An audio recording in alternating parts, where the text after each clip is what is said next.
The participatory and transparent public budgeting project aims to empower citizens to help define local spending priorities. It creates direct dialogue between communities and government administrations and follows how public needs are translated into actual projects and services. This objective became even more important in 2025 and 2026. New investment allocations were not activated in a way that enabled local administrative units to implement their projects during 2025, and no new federal budget was approved for 2026.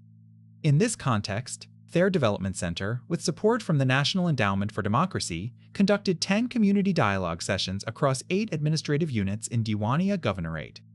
The sessions covered Nafar, Al-Sadir, Al-Dahara, Al-Shafia, Al-Sunniya, Afak, Al-Mohanawiya, and Al-Salahiyah. They brought together local administrators, representatives of government departments, and community members to discuss the budget process, review stalled projects, and identify the most urgent priorities. The discussion showed that the absence of investment funding was not the only challenge. It coincided with water scarcity, drought, and declining agriculture. This contributed to rising unemployment, damaged sources of income, and increased migration from rural areas. Participants identified clear priorities: drinking and irrigation water, rural roads, schools, health centers, sewerage networks, and electricity.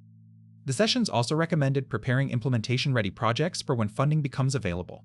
They called for publishing clear information about project costs and implementation stages, and for involving citizens in setting priorities and monitoring progress.